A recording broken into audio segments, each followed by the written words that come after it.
Maître Passy Mbayo nous a rejoint sur ce plateau. C'est notre premier invité. Bienvenue. Merci beaucoup, madame. Il faut dire que depuis le début de l'année, c'est la première émission qui me reçoit à Télé 50.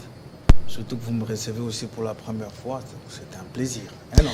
Alors, à votre avis, qu'est-ce qui motive la décision du gouvernement sur la levée de ce moratoire sur l'exécution de la peine de mort? Bien, il faut dire qu'il y a plusieurs motifs. Mais j'ai envie de dire d'emblée qu'il y a un proverbe qui me plaît, qui dit que lorsque vous voulez cacher quelque chose au noir, il faut le mettre par écrit. Autrement dit, on nous reproche à nous noirs de ne pas être accro à la lecture.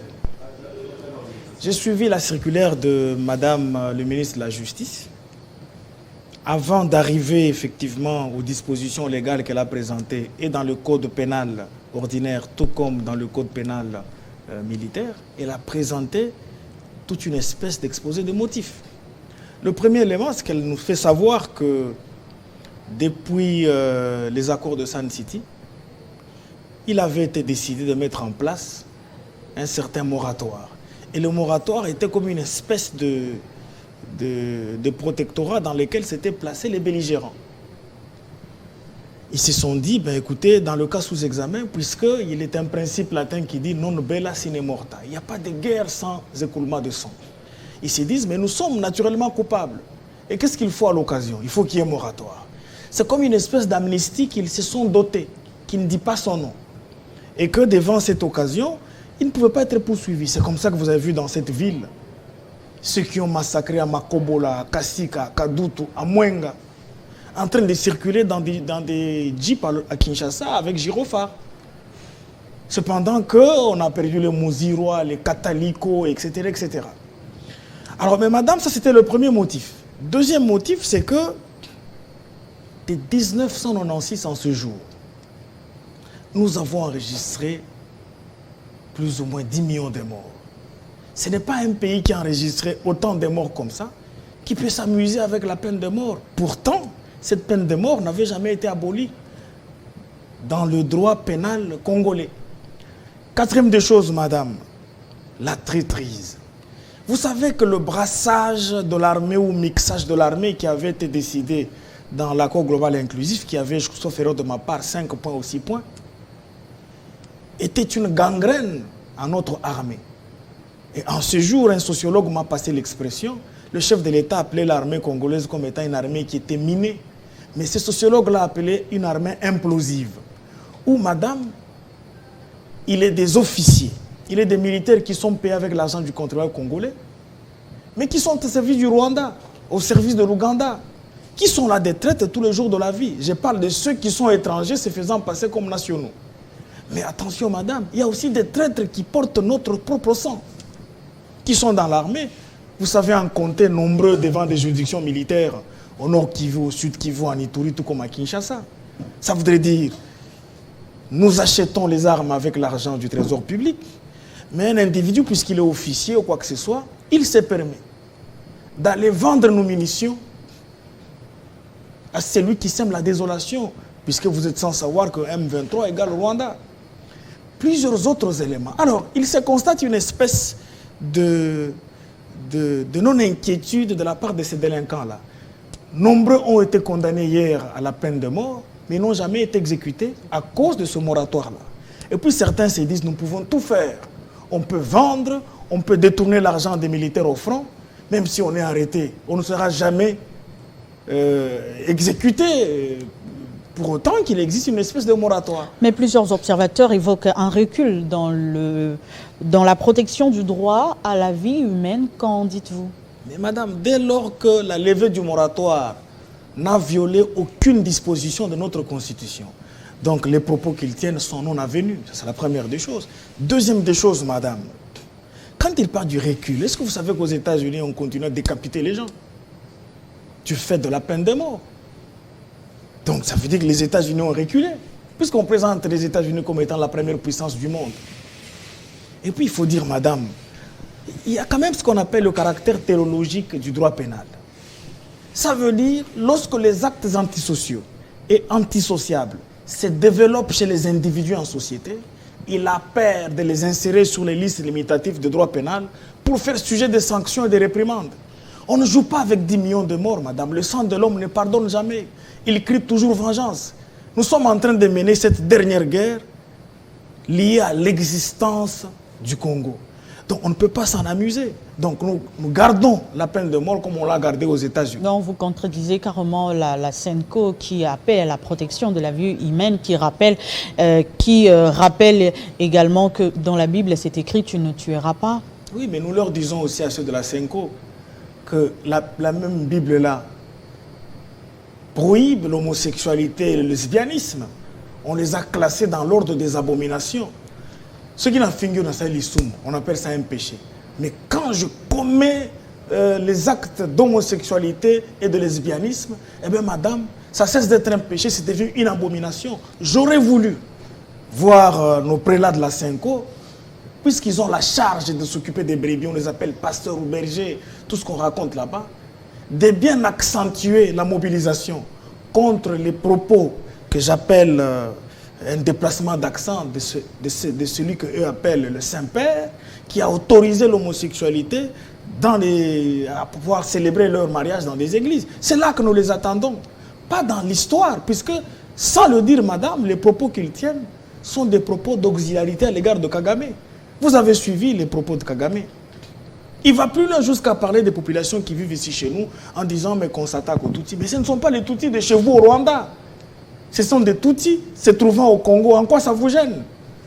Sinon les Bakongo qui sont en Angola et ceux qui sont au Congo-Brazzaville, lorsqu'ils sont en inquiétude, j'imagine qu'il faudra que Félix Tshisekedi monte au créneau pour dire il y a des problèmes entre les Yaka et les Teke. Mais vous êtes sans savoir que, madame, le président Sassou serait partisan de cette communauté des Teke. L'avez-vous vu? Est-ce que vous l'avez vu monter au créneau en disant mais ce qui se passe au Congo m'intéresse au plus haut plan, je décide d'engager l'armée brazzavilloise à pouvoir attaquer, je ne sais pas, Yumbi et tout ce qu'on raconte là-bas? Donc ça voudrait dire le discours « tu ne tueras pas » est un discours non fondé. C'est-à-dire, moi, je ne peux pas vous tuer pour rien, madame. Et puis, vous êtes sans savoir que même dans l'histoire de la Bible, le premier à tuer, c'est qui? Mais c'est Dieu qui dit que qui tue par l'épée périra par l'épée. Est-ce que les prélats ont escamoté ces principes bibliques? J'ai dit, madame, que c'est un discours non avenu. C'est une manière un peu d'offrir auxiliarité à Kagame sans Alors, le savoir. les ambassadeurs qui s'opposent également à la peine de mort, notamment du Canada, de la Norvège et de la Suisse, plusieurs observateurs parlent de l'ingérence. Qu'en pensez-vous? Oui, mais madame, ceux qui parlent de l'ingérence ont raison. Le droit pénal congolais est souverain. Et donc, ils ne peuvent pas violer notre souveraineté pénale en tenant des discours que je considère comme étant des déplacements d'accent. Qu'ils aillent le faire en Suisse, etc. J'aurais voulu les entendre lorsque le Premier ministre polonais avait promis d'envoyer un soutien logistique et militaire à Kagame. C'est cette fois-là que l'on aurait voulu bien les entendre s'y opposer. Et d'ailleurs, madame, quelque part, j'apprécie le comportement de Poutine, puisque lorsque les bombes ont survolé la Pologne, ils ont crié. Les avez-vous entendus déclarer? Madame, écoutez, nous sommes à une époque où le Congo doit prendre ses responsabilités souveraines. Et le droit pénal dont il est question ici, c'est notre souveraineté pénale. On ne peut pas l'en discuter avec des pays. S'ils ont aboli la peine de mort chez eux, c'est leur affaire. D'ailleurs, vous savez que c'est un mensonge. Quand vous êtes en France, par exemple, on vous dit que non, ici, chez nous, la peine de mort est abolie. Mais mener des enquêtes, nombreux de délinquants qui ont été condamnés à 20 ans de prison, certains finissent zigouillés et le motif que l'on présente, il a fait un malaise, un problème de santé, etc. etc. C'est une autre manière de tuer les délinquants au nom de l'État. Le ministre Mouyaya a indiqué qu'il y aura des mesures d'accompagnement. Vous êtes juriste. Quelles sont ces mesures? Ben, écoutez, je ne comprends pas qu'est-ce qu'il appelle mesures d'accompagnement, mais je sais que le pouvoir judiciaire lui-même, en cette matière-là, a déjà créé une espèce de mesures d'accompagnement. Je vous donne un exemple, madame. Lorsque vous êtes condamné au dernier degré, c'est-à-dire définitivement, On dit chez nous en droit, res judicata pro veritate habetur. C'est-à-dire, la chose jugée est considérée comme étant vraie et que par la même occasion, il s'agit au dernier degré où vous avez été condamné. Le ministère public postule une mesure de grâce auprès du président de la République. Il n'est pas interdit aux avocats du délinquant criminel qui est concerné par la peine de mort de pouvoir aussi postuler cela auprès du président de la République. Et puis on vous dit que le président de la République finira par recevoir. Et l'appréciation revient au président de la République qui peut dire ce monsieur-là qui a fait tuer 200 militaires congolais pour des raisons d'intérêt sordides et mesquins, je ne veux pas répondre positivement. Il faut qu'on puisse les aiguiller. Eh bien, madame, mais il sera placé au poteau et on ouvre le feu sur lui. Mais si le président de la République estime que, bon, écoutez, pour telle situation, je pense qu'il faut peut-être commuer la peine, de la réduire, soit il faut que l'on puisse annuler sa condamnation à mort, eh bien, écoutez, il est juge suprême de la nation. Ça va s'appliquer, ça veut dire le droit procédural lui-même a consacré des mesures d'accompagnement. Mais il y a d'autres personnes qui jouent à des bons accompagnateurs. C'est entre autres certains de la société civile. Je ne suis pas d'accord avec cette société civile autre, je dis bien, qui amène le débat entre nous intellectuels, entre les abolitionnistes et les rétentionnistes. Ça n'a pas de place. Laissons ça pour le débat académicien. Ici, la peine de mort n'avait jamais été abolie. Il s'agit simplement d'un film qui était en train de passer. On a mis pause après Sun City. Et puis, on a mis replay. Ça a repris. C'est la situation dans laquelle nous sommes. Il ne faut pas que les gens se troublent la tête pour rien. Là. Alors, actualité oblige, on va également parler politique. Maître Passy Mbayo, vous êtes au cadre de l'UDPS, c'est ça?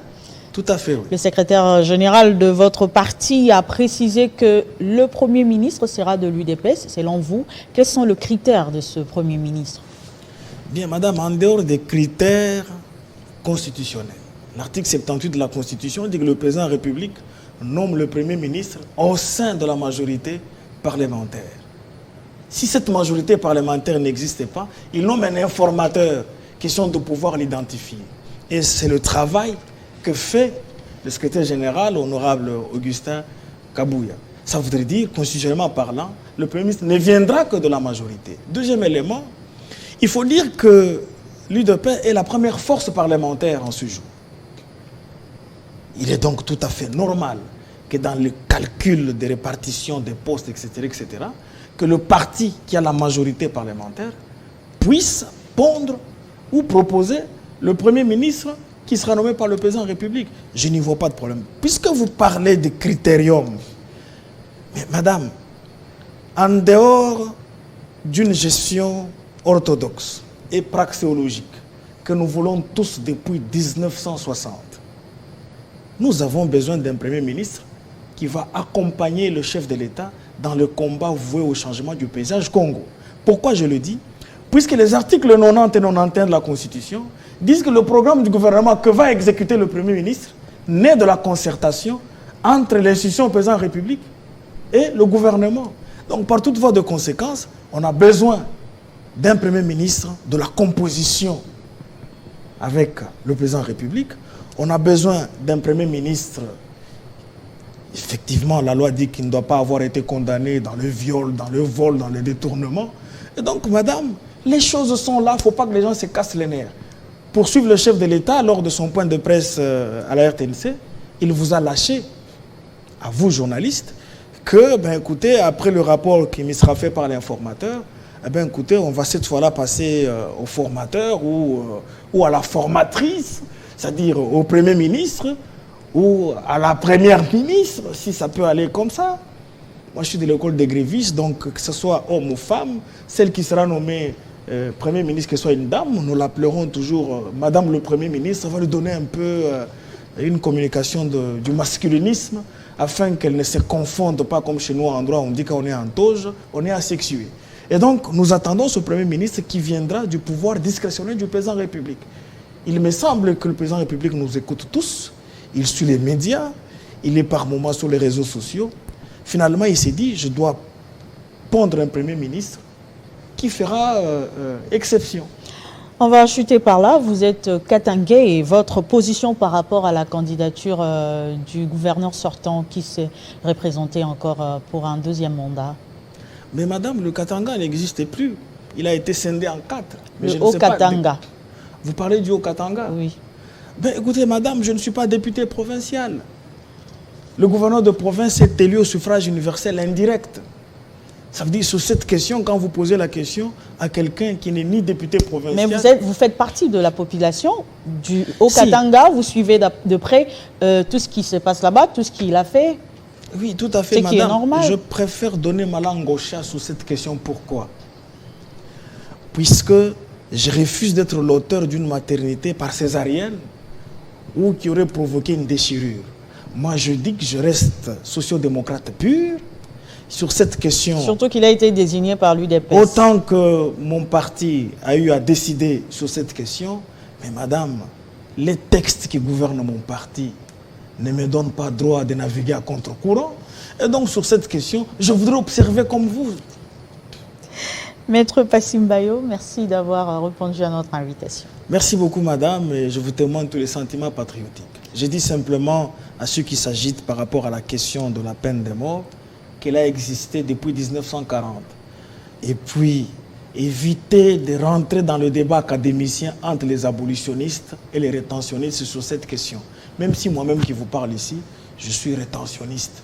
Mais je n'amène pas le débat de la rétention dans le cas sous examen.